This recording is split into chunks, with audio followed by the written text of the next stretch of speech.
안녕하십니까. 신주의 굴톡 시작합니다. 윤석열 대통령의 파면이 확장되고 한 이틀 지났습니다. 조금 더 지켜봐야 되겠지만요. 2017년에 박근혜 대통령이 파면된 직후의 사회적인 혼란과 이런 갈등과 비교해 봤을 때 걱정과 우려가 많았습니다만 2017년 때와는 상당히 상황이 다르다 하는 이야기들이 나오고 있습니다. 일단 박근혜 대통령이 파면된 날에는요, 두 사람이 집회 시위 현장에서 사망을 했고, 또 부상을 입었던 두 사람이 며칠 후에 또 사망을 해서 토탈 4명이 사망을 했지만, 이번에는요 그 관련 기사를 보면 전혀 그렇지가 않다.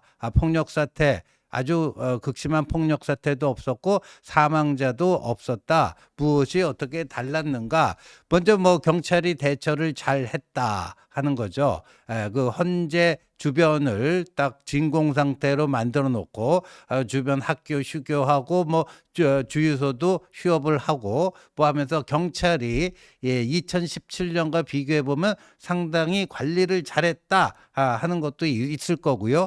그다음에 그 1월에 있었던 서부지법 난동의 교훈이 이번에는 어느 정도 작용한 게 아니냐. 그래서 또다시 그와 유사한 상황이 벌어지면은 정말 이거 대한민국은 참 후진국이 되는 거 아니냐, 뭐 이런 얘기들 나오고요. 그래서 각계각층에서요, 특히 종교계에서 또 언론계에서 어떤 결과가 나오든 본인들이 원치 않은 결과가 나오더라도 깨끗하게 존중하고 승복해야 된다, 이렇게 했습니다. 그래서 실제 8대 0으로 이제 탄핵이 인용된 거는 8년 전 박근혜 대통령과 똑같습니다. 그때도 8대 0이었고 이번에도 8대 0이었습니다.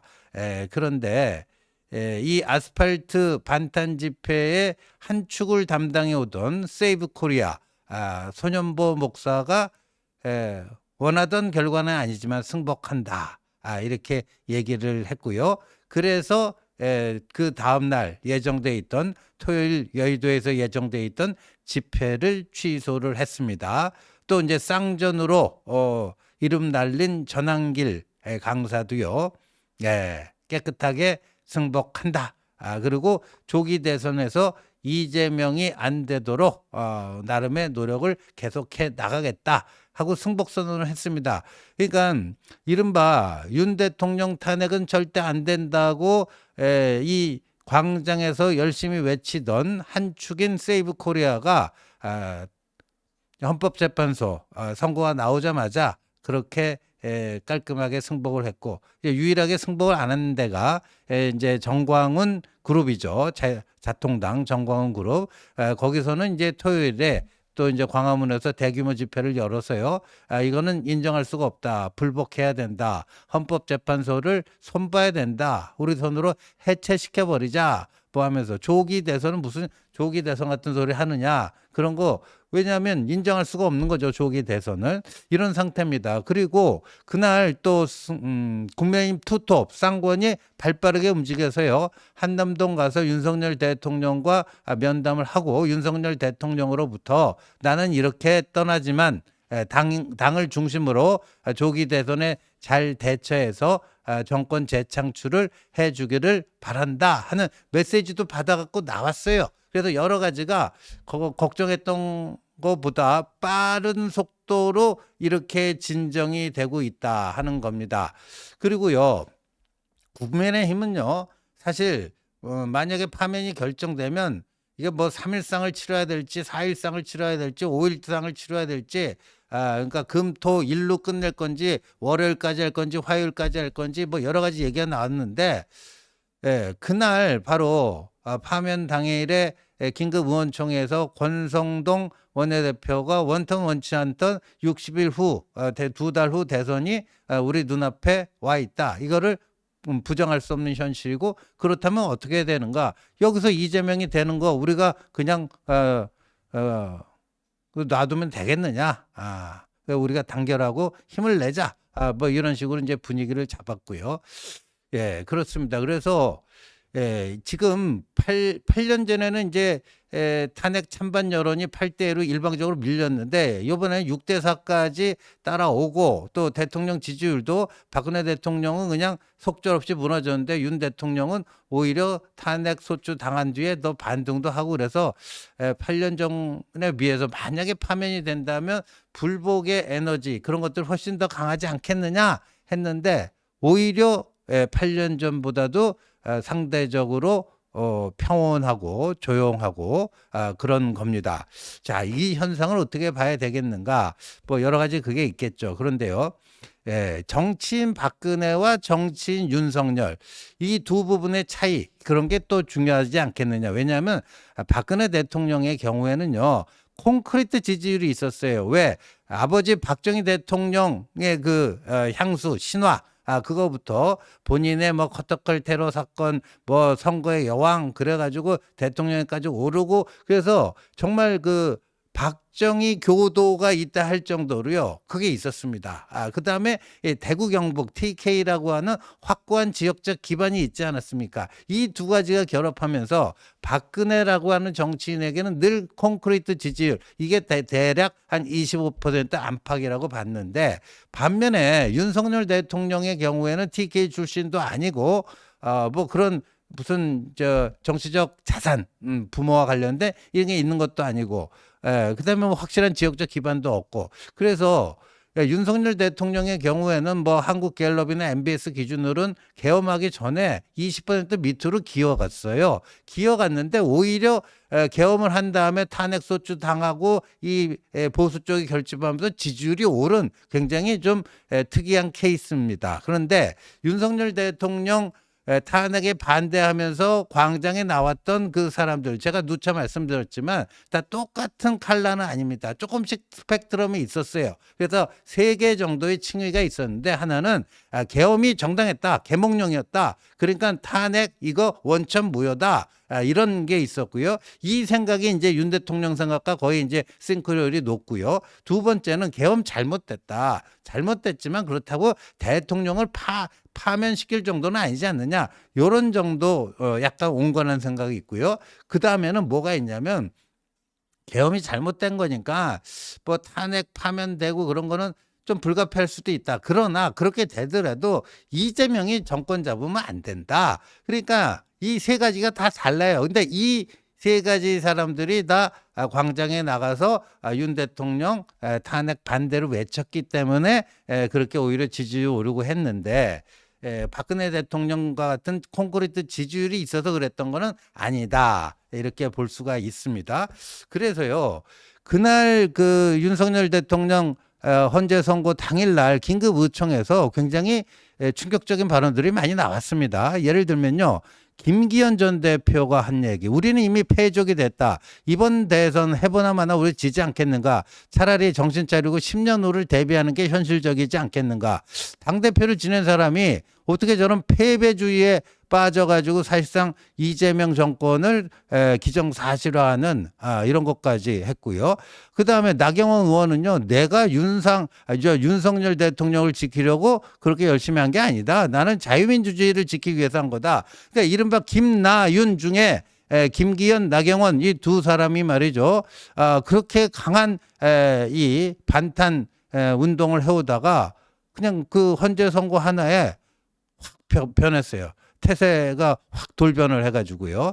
오히려 윤상현 의원은 뭐 토요일에 열린 자통당 집회에 나가서 뭐 또 뭐라고 했지만요. 김나윤 중에 이제 김나는요 완전히 그 헌재 선고 이후에 태세가 돌변을 했다 뭐 하는 겁니다. 그리고요 원래 이제 조기 대선이 결정이 되면요, 이제 탄핵 그 찬성파 뭐 한동훈 안철수, 유승민 이 탄핵 찬성파가 먼저 좀 움직이려고 할 거고 오히려 이제 윤석열 대통령 옹호했던 이 김문수, 홍준표는 좀 서서히 움직이지 않겠는가 다들 그렇게 예상을 했는데요.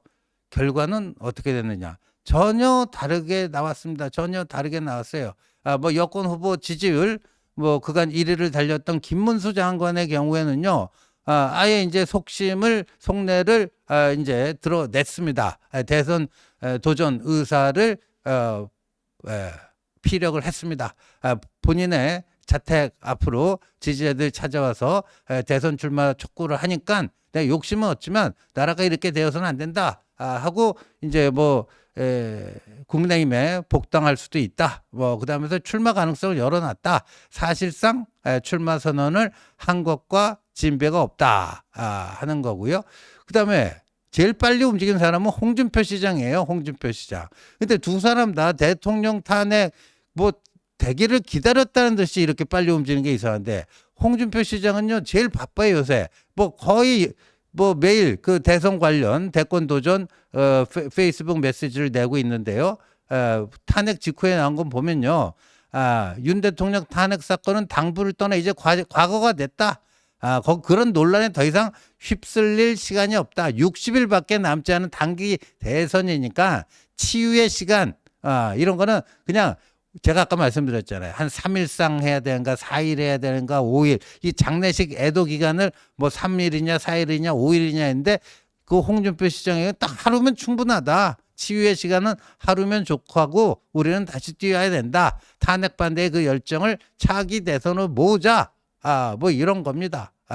그리고 오늘도요. 뭐 또 하나 했어요. 다음 주에 이제 그만둔다는 거예요. 다음 주는 참 바쁜 한 주가 된다.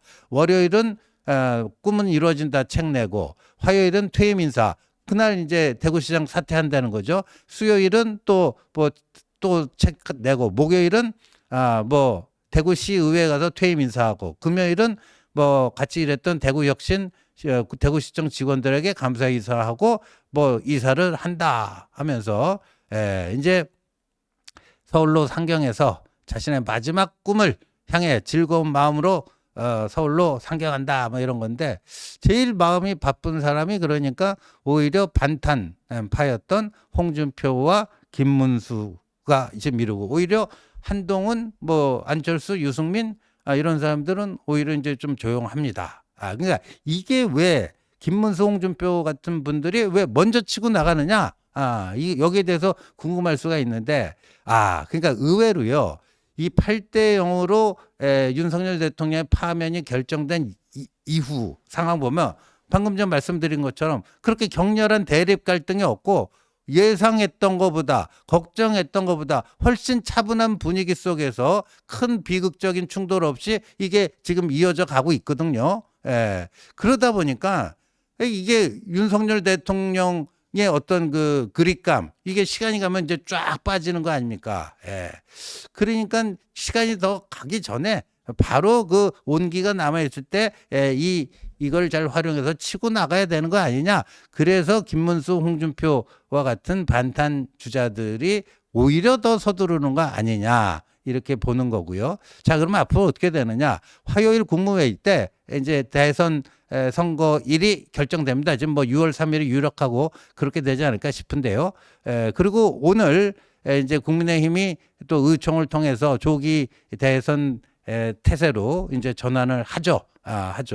그렇게 되면 이제 6월 3일로 결정된 직후에 국민의힘에서 이제 조기 대선 공고가 있을 겁니다. 후보 등록하는 분들 며칠까지 어떻게 해라. 뭐 하고 앞으로 이제 경선 일정이 어떻게 되고 뭐 얘기를 할 겁니다. 그렇게 되면은 그때부터 이 국민의힘은요. 좋든 싫든 그냥 조기 대선 모드로 가는 겁니다. 이제 윤 대통령 뭐 어제도 나경원 의원을 불러서 한 30분 1시간 정도 차담을 하고 뭐 여러 가지 염려를 나타냈다는데 의외로 찐윤 의원들이요. 빠른 속도로 윤석열 대통령과의 관계를 재조정하고 있다. 하는 느낌이 들고 어제 나경원 의원이 간 것도 본인이 원해서 간 게 아니라 윤석열 대통령이 불러서 갔다. 뭐 그런 건데 그러니까 윤석열 대통령이 이게 상당히 당에 대한 영향력을 계속 그립감을 갖고 행사하지 않겠느냐 뭐 이런 여러 가지 그 예측도 있고 그랬는데 오히려 찐윤 의원들부터가 탄핵 선고 직후에 윤석열 대통령과 거리두기를 시작하면서 윤석열 대통령의 그런 그립감이 빠른 속도로 약화되는 뭐 그런 양상입니다. 그래서 이번 주에는 이제 조기 대선 국면으로 완전히 넘어가는 그런 한 주가 되지 않겠나 싶고요. 이제부터는요, 이렇습니다. 2025년 4월 4일 11시 22분에 윤석열 대통령의 파면이 결정됐고 또 조기 대선도 확정이 됐습니다. 그래서 요 4월 4일 11시 22분 비포 애프터가 어떻게 다르냐면 이 비포 때는요. 이 한국 정치의 구도가 윤석열이라는 인물에 대한 O냐 X냐 이거예요. OX. 근데 이제 윤석열 대통령은 파면됨으로써 정치 무대에서 이제 사라지는 인물이 된 거고요. 지금은 그럼 어떻게 되는가? 그 이후로는 이재명에 대한 OX 이 구도가 이제 시작이 된 겁니다. 이제는 이재명이냐 아니냐 이런 겁니다. 근데 우리가 흔히 윤석열 대통령과 이재명 대표가 적대적 공생관계였다. 뭐 이런 얘기들을 하는데 근데 윤이라는 사람은 사라졌는데 이재명은 아직도 남아서 대통령이 되려고 하는데 이게 과연 합당한 일인지 아니면 요번에 이재명은 대통령 선거에서 떨어져서 윤과 함께 같이 퇴장시켜야 될 사람인지 이제 이 구도가 된 거예요. 이 구도로 생각했던 것보다 빨리 지금 대선 모드가 넘어가고 있다. 이렇게 상황을 이해하는 게 정확하지 않을까 생각이 됩니다. 시청해 주셔서 감사합니다.